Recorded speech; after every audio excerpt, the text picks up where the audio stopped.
नमस्कार. नाट्य जन्मांतरीचे भाग 1ची लिंक डिस्क्रिप्शनमध्ये दिली आहे. आता पुढील भाग बघू. या वयात लहान बाळाची जबाबदारी खरोखर फार अवघड असते. माझी आई ही माझ्या लहानपणीच वारली होती.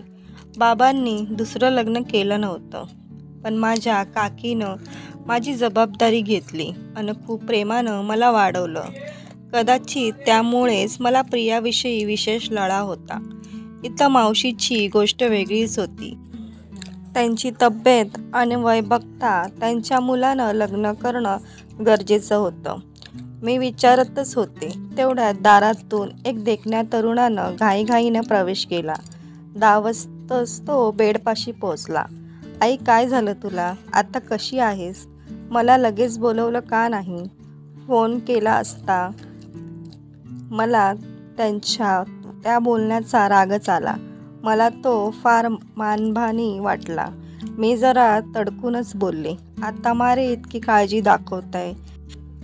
त्या लहान अजान पोरीची काळजी घ्यायची जबाबदारी आईवर टाकताना काही नाही वाटलं? का नाही दुसरं लग्न करून घेत? तुम्हाला काय वाटतं, सगळ्या सावत्र आया वाईट असतात? मिस्टर, जगात चांगली माणसंही आहेत. मला तर वाटतं तुम्ही स्वतःला देवदास समजताय आणि आपल्या देवदासी दुःखात तुम्हाला आईचं दुःख लक्षात येत नाहीये. डॉक्टर प्रियांशूचा आश्चर्यानं वाचलेला बंद होईना. कॉलेजात मी उत्तम डिबेटर, उत्तम वक्ता म्हणून प्रसिद्ध होते. त्यावेळी ज्या आक्रमकपणे मी बोलायची, तसंच आताही बोलून गेले. बोला ना, का नाही म्हणताय दुसऱ्या लग्नाला? एकाएकी माझ्या लक्षात आलं की डॉक्टरांच्या चेहऱ्यावरचा विस्मय नाहीसा होऊन तिथं आता मिश्किल खट्याळ हसू उमटलं होतं. तेच मिश्किल हास्य ओठांवर असताना ते म्हणाले, अगं बाई, दुसरं लग्न कधी करणार? अजून तर माझं पहिलंच लग्न झालं नाहीये. म्हणजे? मी आश्चर्यानं मावशीकडे बघितलं. आता वसायची माझी पाळी होती. एव्हाना मावशी हळूहळू उठून बसल्या होत्या. त्यांच्या चेहऱ्यावरही तसंच मिश्किल हास्य होतं. त्यांनी सावकाश बोलत मला समजावलं की प्रियांशू त्यांचा मुलगा आहे. प्रिया त्यांच्या मुलीची, प्रियवदाची मुलगी आहे, जिचा फोटो हॉलमध्ये लावलेला आहे. आता माझी चांगलीच गोची झाली होती. मी ओसाळून त्यांना येते म्हटलं आणि निघायची तयारी केली. इतक्या सगळ्या गोंधळात मावशीचं आणि माझं सकाळचं जेवण झालंच नव्हतं. एव्हाना संध्याकाळ ओसरून रात्र व्हायला आली होती. तू आता जेव, आपण सगळेच जेवू, मग प्रियांशू तुला हॉस्टेलवर सोडून येईल, मावशीनं म्हटलं. डॉक्टरांनीही आईच्या म्हणण्याला दुजोरा दिला. आचारी स्वयंपाकाला लागला. त्यानं झटपट जेवण बनवलं. तेवढ्या वेळात डॉक्टर कपडे बदलून आले. जेवताना मी गप्प होते. प्रियांशूने म्हटलं, तुमचं कौतुक वाटतं मला, कारण तुम्ही हे अगदी बरोबर ओळखलं आहे की मला प्रियाची फार काळजी वाटते. कोणतीही मुलगी लग्न होऊन घरी येताच बाळाची जबाबदारी घ्यायला तयार होणार नाही. त्यातून म्हातारी सासू सांभाळायची, खरं ना? आता मीही जरा सावरले होते. मी बोलून गेले, असं काही नाही आहे. इतका देखणा डॉक्टर, सदन घरात मुलगा, प्रेमळ सासू, हे बघून तर कोणीही मुलगी लग्न करेल तुमच्याशी. माझ्या लक्षात आलं की मावशी आणि प्रियांशू पुन्हा तसंच मिश्किल हसतायत. मला स्वतःच्या बोलण्याचा त्या क्षणी राग आला आणि लाजही वाटली. मी जेवण संपवून पटकन हात धुतले. तेवढ्यात प्रियांशूही हात धुवायला उठला आणि त्यानं विचारलं, तुम्ही तयार आहात माझ्याशी लग्न करायला? कराल का माझ्याशी लग्न? बापरे, मला तर घामच फुटला. मावशींनी सांभाळून घेत म्हटलं, अरे तिला लवकर सोडून ये, उशीर झाला तर बोलणी खावी लागतील. प्रियांशूनं गाडी काढली. मावशीचा निरोप घेऊन मी गाडीत जाऊन बसले.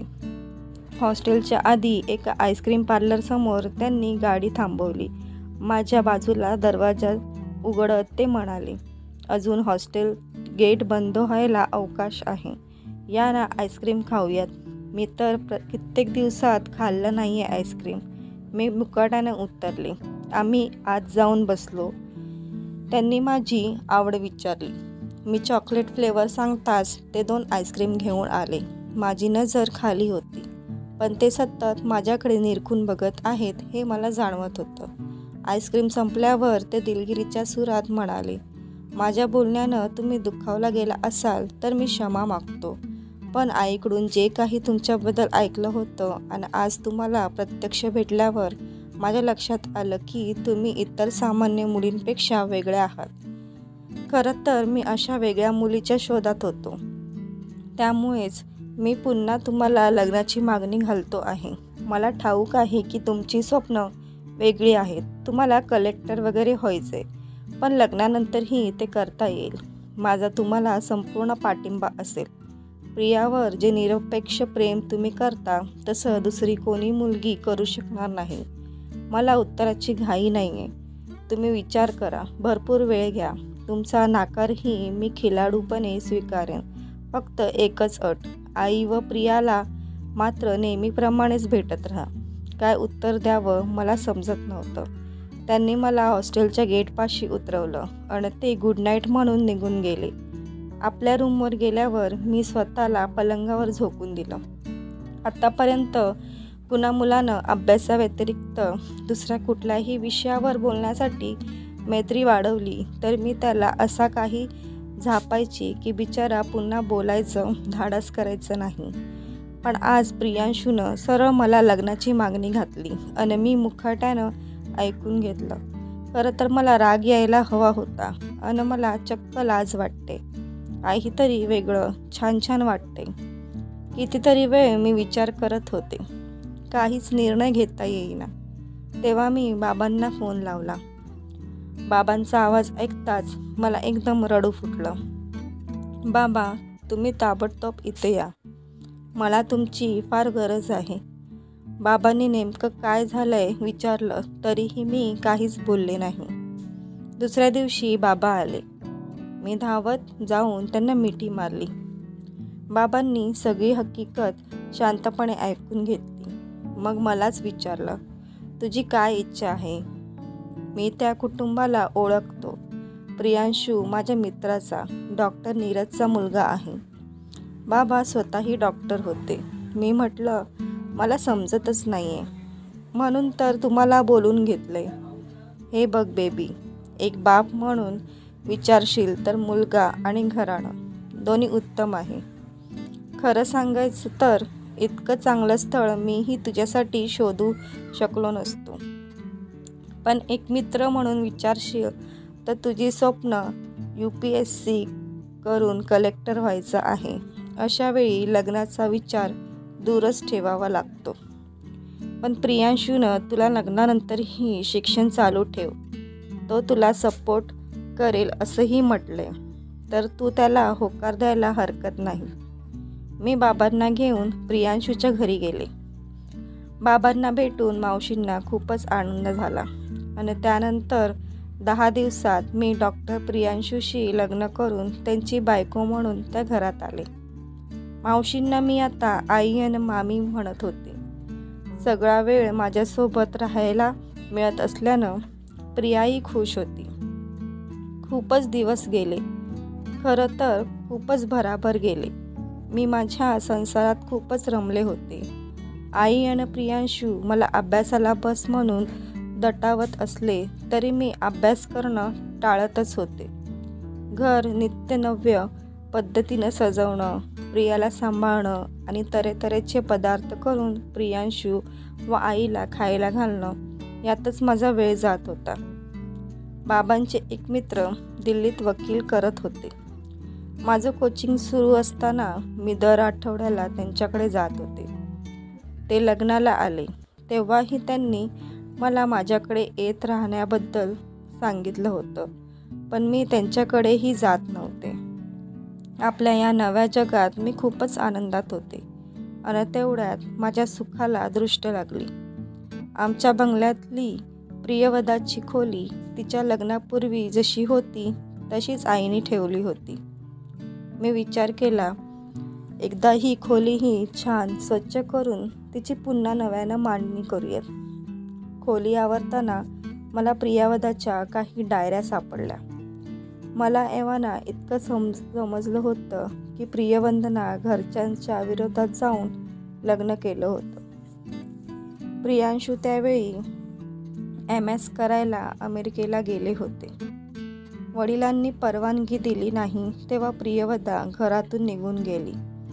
तिनं लग्न केलं आणि मुलगी झाली तेव्हा मुलीला जन्म देतानाच तिचा मृत्यू झाला होता. तेव्हाच प्रियांशूनं प्रियाला आपल्याकडे आणलं होतं. मुलीचं पळून जाऊन लग्न करणं आणि त्यानंतर तिचा अकाली मृत्यू यामुळे बाबा इतके खचले की तेही पॅसिव्ह हार्ट अटॅकने गेले. या पुढची माहिती मला प्रियवदाच्या डायरीवरून मिळाली. एक डायरी प्रियाच्या जन्माची चाहूल लागल्यानंतरची होती. प्रत्येक दिवसाची हकीकत त्या डायरीत नोंदली होती. शेखर म्हणजे प्रियवदाचा नवरा तिच्यावर जीवापाड प्रेम करत होता. त्याला मुलगीच हवी होती. त्यानं तिच्यासाठी शिखा नावही ठरवलं होतं. प्रियवदाला मुलगा हवा होता. तिनं त्याच्यासाठी प्रियांक हे नाव ठरवलं होतं. त्यांची ती प्रेमळ खोटी भांडणं वाचून तर माझे डोळेच भरून आले. त्या क्षणी माझ्या मनात आलं की बिचारा शेखर, त्याला त्याच्या मुलीची म्हणजे प्रियाची नक्कीच खूप आठवण येत असणार. पण प्रियांशू किंवा आई कधी शेखरचं नावही घेत नाहीत का बरं? पण आपल्या लेकीला भेटण्याचा हक्क तर बाप या नात्यानं शेखरला आहेच. मी कायद्याचा अभ्यास करत होते त्यामुळे हक्क वगैरे मला जास्तच कळत होते. मी गुपचूप एक पत्र शेखरला टाकलं की तुम्हाला प्रियाला भेटायची इच्छा होत असेल तर तुम्ही केव्हाही येऊ शकता. शेवटी ती तुमची मुलगी आहे. आता मी शेखरची वाट बघत होते की ते जेव्हा येतील तेव्हा आई व प्रियांशूला कसा आश्चर्याचा धक्का बसेल आणि प्रियाला बघून शेखरला किती आनंद होईल. पुढील भाग नक्की बघा आणि स्टोरी आवडल्यास व्हिडिओला लाईक करा आणि चॅनलला सबस्क्राईब करायला विसरू नका.